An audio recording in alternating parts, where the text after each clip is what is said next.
Partout dans le monde, les lumières scintillantes des sapins de Noël illuminent les foyers. Le parfum du pain et du gingembre embaume l'air. Des rues enneigées de Londres, aux plages ensoleillées d'Australie, l'esprit de Noël se fait sentir partout.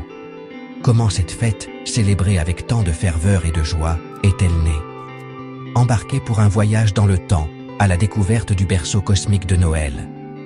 Notre histoire ne commence pas dans une crèche à Bethléem, mais avec le cosmos lui-même.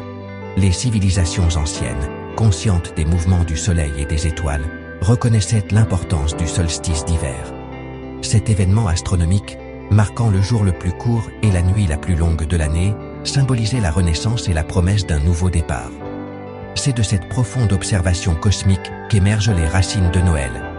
Le solstice d'hiver, un ballet céleste exécuté depuis des millénaires, a fourni une toile sur laquelle les cultures du monde entier ont peint leur propre célébration hivernale. Ces fêtes, riches en symboles et en traditions, honoraient le cycle de la vie, de la mort et du renouveau, si puissamment reflété dans la nature. C'est dans ce contexte d'ancienne révérence cosmique que nous commençons à comprendre les origines de Noël.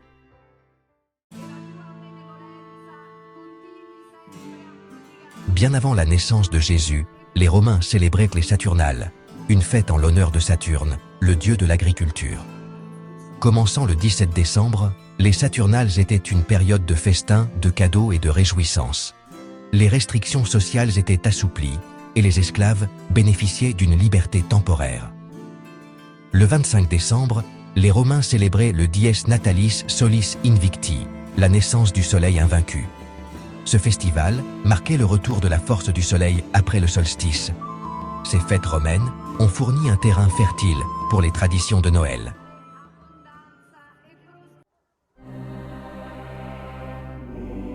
Au IVe siècle après JKDC, le christianisme s'est imposé comme la religion dominante de l'Empire romain. Cherchant à aligner la célébration de la naissance de Jésus sur les fêtes d'hiver existantes, les chefs de l'Église ont déclaré le 25 décembre comme date officielle de Noël.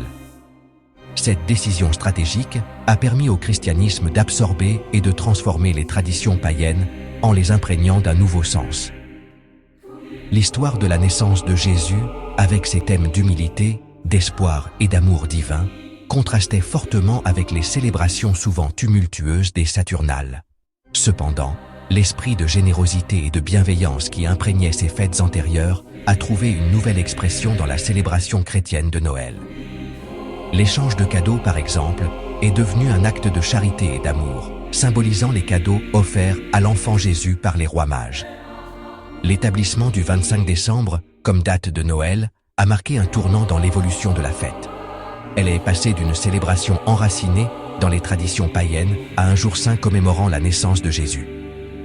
Au fil des siècles, l'histoire de la Nativité allait devenir le centre du récit de Noël, inspirant d'innombrables œuvres d'art, de musique et de littérature. Au Moyen Âge, Noël est devenu une fête majeure qui combinait l'observance religieuse et les traditions festives. Les églises sont devenues le point central de la fête, avec des crèches élaborées représentant la naissance de Jésus.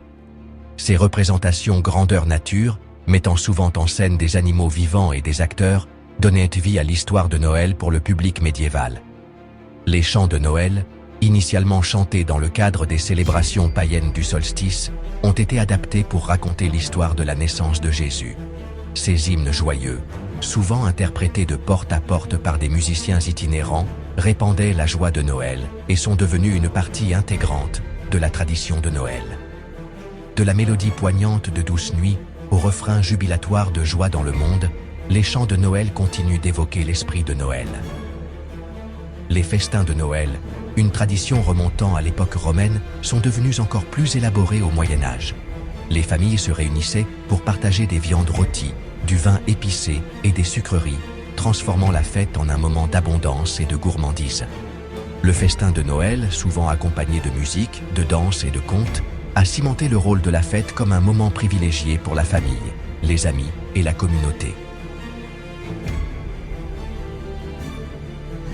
Merci d'avoir regardé, like, commentez, abonnez-vous et partagez. À bientôt pour le prochain épisode.